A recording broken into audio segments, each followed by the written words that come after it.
Hola a todos, ¿cómo están? Bienvenidos a esta segunda entrega de Teología del Poder.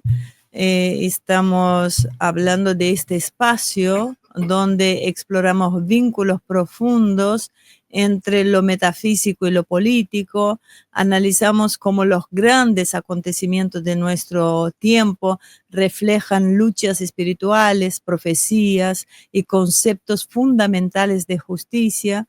Hoy nuevamente nos acompaña Vladimir Vasenkov, que es editor jefe adjunto de la publicación Libertador, es teólogo político, periodista internacional, escritor, y con él, como pretendemos hacer todas las semanas, vamos a abordar un tema tan eterno como desafiante, ¿no? Vamos a hablar sobre el conflicto entre Israel y Palestina. ¿Será esta una disputa territorial o más profundamente una lucha por el alma de la humanidad? Así que vamos a comenzar con este viaje hacia las raíces metafísicas del poder. Bienvenido, Vladimir. Un placer tenerlo con nosotros nuevamente. Buen día, querido Iván. Cada vez mejor el español suyo. Vamos a empezar con la primera pregunta de este tema tan complejo, ¿no? Que todos hablan. ¿Cómo podríamos interpretar la disputa territorial entre Israel y Palestina desde una perspectiva metafísica? ¿Es una lucha por el alma de la humanidad? El conflicto entre judíos israelíes y árabes palestinos puede comenzar a verse como un enfrentamiento con varios niveles. Lo más simple que se nos presenta es una guerra repentina entre dos vecinos. El detonante formal fue la invasión de militantes de Hamás el 7 de octubre de 2023 en territorio controlado por los israelíes. Las acciones de Israel al principio se percibieron como una respuesta esperada, y los expertos se preguntaban qué llevó a los palestinos a realizar una operación tan brutal. La creación de Israel en 1948 plantó una bomba de tiempo y abrió una nueva página de expectativas escatológicas. El Estado de Israel, con el apoyo de EU y Gran Bretaña, se convirtió rápidamente en un oponente del mundo árabe. Esta es ya su segunda etapa. El siguiente nivel puede llamarse un enfrentamiento entre el judaísmo y el islam. Este es un conflicto entre dos religiones, siendo el Islam una religión mundial tanto en número de seguidores como en alcance de países. Hay que reconocer el mérito de ambas partes, toman decisiones sobre la guerra basándose en sus paradigmas religiosos. Hoy es muy difícil nombrar verdaderos estados cristianos, salvo el Vaticano. Incluso los líderes creyentes de tales países a menudo se ven obligados a tomar decisiones como líderes seculares, a veces relegando sus creencias religiosas. Con los árabes y los judíos es diferente. Para los judíos, el territorio del que intentan desalojar a los árabes palestinos es la tierra prometida, es decir, prometida por Dios a los patriarcas del Antiguo Testamento, comenzando con Abraham, considerado el padre del pueblo judío, a sus descendientes, el pueblo de Israel, los judíos, que la recibieron después del éxodo de Egipto, durante casi 2 milenios de la diáspora, la idea de la futura liberación del dominio extranjero, la redención y el regreso a la patria, la reunión de los exiliados. La Biblia no define exactamente los límites de esta tierra prometida. Se describen más extensamente en el libro del Génesis, capítulo 15, versículo 18, donde el Señor hace un pacto con Abraham, a cuya descendencia, los judíos, da esta tierra. Desde el río de Egipto hasta el gran río Éufrates, el gran Israel. Pero según la mayoría de los otros lugares, estas son tierras de los cananeos, Éxodo 3:17 y Números 34:2, o de los amorreos. Deuteronomio 1:7, es decir, incluye el territorio al este del Jordán. Números 32:1, Deuteronomio 2:24 y Josué 13:18 también se menciona en los Salmos. Durante milenios, los judíos han mantenido la memoria de la tierra prometida, ya que está escrita en blanco y negro en sus libros sagrados. Toman en serio estos textos, ya que estos textos les fueron dados por Dios, por lo tanto cumplirán lo que está escrito. Otra cosa es cómo lo interpretan y qué métodos utilizan para ello, pero hablaremos de eso más tarde. Para los árabes, esta tierra también es sagrada. La mezquita de Al-Aqsa, ubicada en el monte del Templo en Jerusalén, se considera el tercer lugar de culto más importante para los musulmanes, después de la mezquita sagrada Masjid al-Haram en la Meca y la mezquita de los profetas. Masjid an-Nabawi en Medina. La palabra árabe Aqsa es la forma superlativa del adjetivo casi, que significa lejano o distante, y se traduce como el más lejano. El significado original del término la mezquita más lejana es objeto de continuas discusiones académicas. En tiempos del profeta Mahoma, el lugar sagrado de oración llamado al-Masjid al-Haram era la mezquita sagrada en la Meca. En ese momento, el lugar de oración más lejano podría haber estado en los cielos, en Jerusalén o en un área cercana a la Meca. Pero en tiempos posteriores, Al-Aqsa se convirtió en el nombre propio de la mezquita de Jerusalén.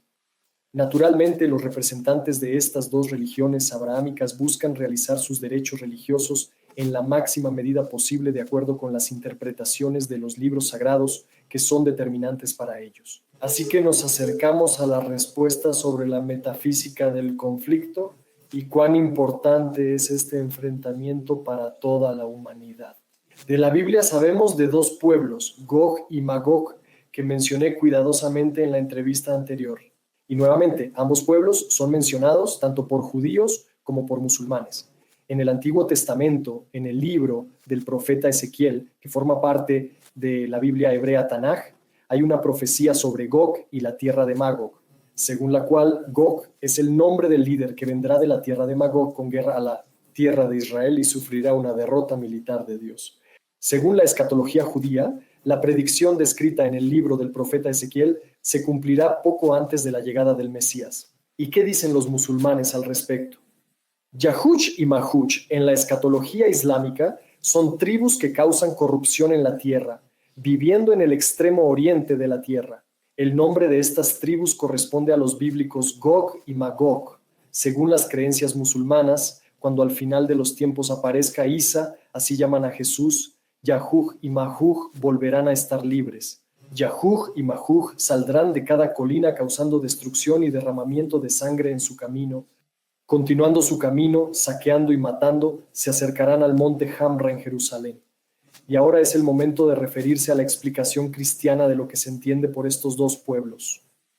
Ya hemos revisado el libro del profeta Ezequiel. La expresión Gog y Magog aparece en el libro bíblico del Apocalipsis de Juan. Cuando se cumplan los 1000 años, Satanás será liberado de su prisión y saldrá a engañar a las naciones que están en los 4 ángulos de la tierra, Gog y Magog, para reunirlos para la batalla, cuyo número es como la arena del mar. Me parece que el pasaje del libro del Apocalipsis nos da, si no respuestas, al menos buena materia para reflexionar. ¿Cuáles son los dos pueblos cuyos adeptos, a pesar de la seria diferencia en número, se pueden encontrar en casi todos los rincones del mundo? La respuesta es obvia, y este conflicto ocurre precisamente ahora, cuando la humanidad está en el punto de su máxima tensión y pérdida moral seria. Así que no se puede descartar que sí, estamos presenciando la batalla de Gog y Magog. Si es así, somos testigos de los eventos descritos en el libro del Apocalipsis. Y tal vez deberíamos prepararnos para algo más serio, a saber, la reconstrucción del tercer templo por los judíos, para lo cual, de hecho, se está llevando a cabo esta sangrienta operación especial. El tercer templo que los judíos planean construir en el mencionado monte del templo, según las interpretaciones de los santos padres de la Iglesia Ortodoxa, será un paso hacia el reinado del anticristo.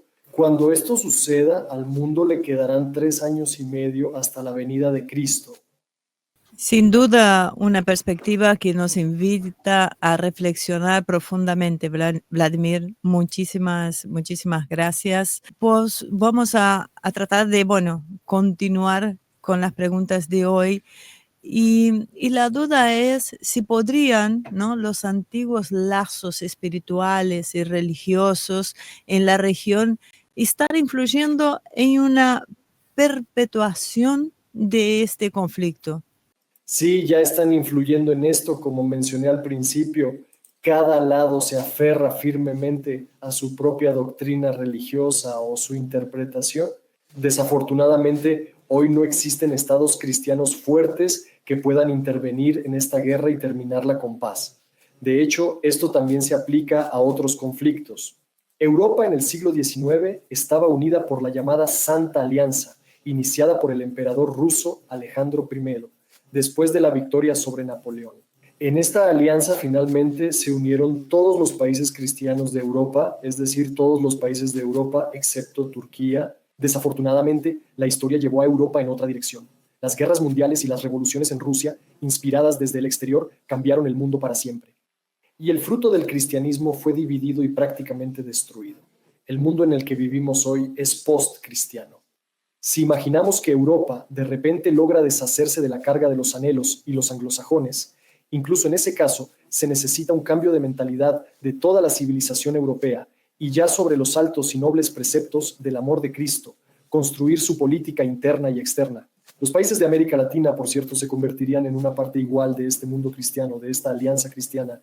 Lamentablemente, por ahora veo que esta es una idea para un libro, no para la realidad, pero necesitamos una imagen del futuro para que la energía de nuestras almas dirija la historia. Así que reflexionemos sobre cómo devolver a Cristo al espacio de nuestra vida, en el pensamiento, en la familia, en la política estatal. Y creo que entonces podremos detener este conflicto y cambiar mucho en este mundo. Claramente es muy interesante observar cómo lo espiritual y lo político convergen, ¿no?, en este análisis. Y es también fascinante pensar cómo estas fuerzas invisibles moldean realidades tan concretas.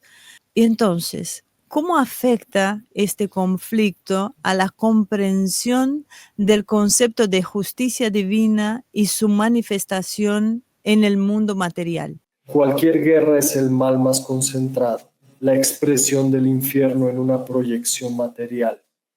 Una persona mata a otra persona, para esto usa las armas más mortales. Sin piedad, solo odio, agresión, destrucción fría del espacio de vida y de todo lo humano. Entienden, nosotros, la humanidad, hemos llevado al mundo al estado en el que se encuentra. Pero aquellos que han perdido la comprensión de la dimensión metafísica del mundo, sus leyes y signos, se permiten preguntar en desesperación, pero más a menudo en una condena loca. ¿Dónde está Dios? Les responderé. Dios creó al hombre como el ser más perfecto del universo. Nos hizo a su semejanza. La constitución de nuestra alma, de nuestra personalidad, es la semejanza de Dios en cada persona. Dios nos hizo libres, nos dio a luz tal como una madre da a luz a un hijo. Tiene una madre poder sobre su hijo e hija hasta cierto límite. La libertad no sería posible y no seríamos humanos si por cada pensamiento, por cada falta, Dios nos golpeara las manos. Su plan no es ese, pero nuestra elección como personas, cada uno de nosotros, es el odio hacia aquellos como nosotros, la vanidad, el orgullo. ¿En qué gastamos cada día el tiempo de nuestra vida? En el amor hacia aquellos como nosotros. No es de extrañar que el mundo esté donde está ahora. El mundo interior con impurezas día tras día olvidó la responsabilidad. Países enteros y pueblos forman la atmósfera espiritual del planeta. En algún momento, este efecto invernadero alcanzará su punto, y en el planeta se ha vuelto sofocante. Aquí es imposible respirar por el mal. Y en tal atmósfera, al enemigo de la raza humana, el diablo, le resulta muy fácil manipularnos, porque nosotros mismos, sin saberlo, servimos a él cuando envidiamos. Traicionamos, alimentamos nuestro egoísmo y causamos daño, o quizás algo peor, a otras personas. El Señor, como dicen los cristianos ortodoxos, es paciente. Él no juzga a nadie, espera el arrepentimiento, es decir, el cambio en la forma de pensar de una persona. Por otro lado, cada pecado nuestro, cada error, afecta nuestro ADN y nuestro futuro. ¿Debería sorprendernos que los malvados y criminales terminen muy mal? Aquellos que mataron niños en Gaza responderán por sus actos y algunos ya han respondido, muriendo, siendo heridos, enfermando o enfrentándose a un drama personal. No se desesperen, todos nosotros enfrentaremos el juicio de Dios al final de la historia, y el final personal de la historia para cada uno de nosotros llegará con el último suspiro y nadie lo evitará. Bueno, muchísimas gracias por esta interpretación tan interesante, ¿no? Tan fuera de lo común para aquellos que no estamos acostumbrados a escuchar estos conflictos y analizarlos desde este punto de vista.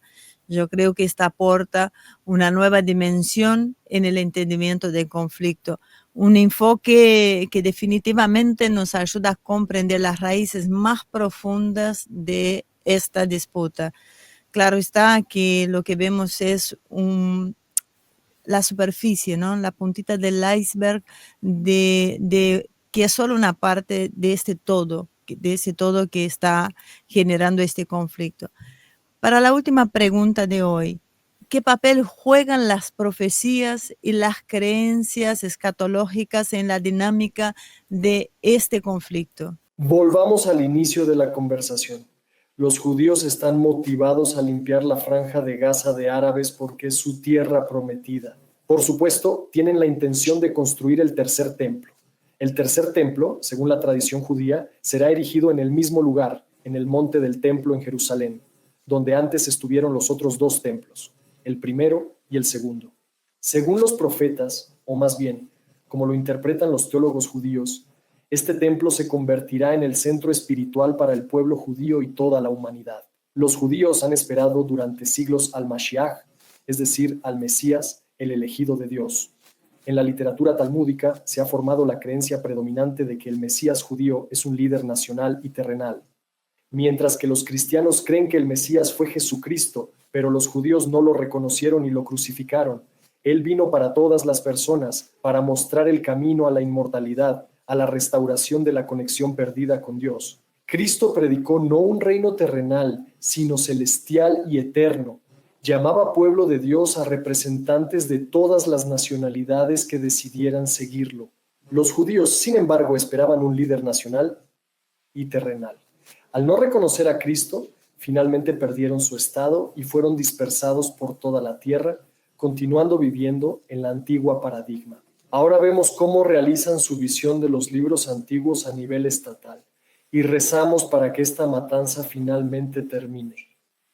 Pero si realmente han llegado los últimos tiempos y estamos destinados a ser testigos de la aparición del Anticristo y luego de la gloriosa gran venida de Cristo, eso nos impone una mayor responsabilidad. Sobre este asunto solo puedo decir, ven Señor Jesús. Ahí sí hay algo que queda claro, que es un punto de vista que enriquece la conversación y nos abre obviamente a muchas otras preguntas. Este análisis no solo ilumina, sino que también desafía, ¿no?, nuestras propias creencias. Así que las respuestas de Vladimir conecta piezas claves que muchas veces pasamos por alto.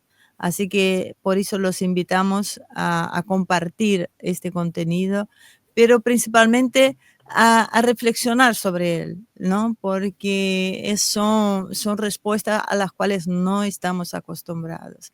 Vladimir, quisiera agradecerle esta oportunidad de estar con nosotros acá. La intención es que esté todas las semanas, de abordar estas cuestiones tan complejas y permitir que nosotros tengamos este punto de vista suyo, ¿no? Este punto de vista más teológico, más de una creencia que muchas veces no están en los análisis geopolíticos, y este canal se caracteriza justamente por este motivo, en análisis geopolíticos no convencionales, donde todo el tema de la religión, de la espiritualidad, entre el bien y el mal es bienvenido. Muchísimas gracias.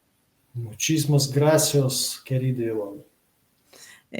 Cada vez mejor el español de Vladimir, así que nos vemos en la próxima semana con más Teología del Poder. Así que hasta prontito.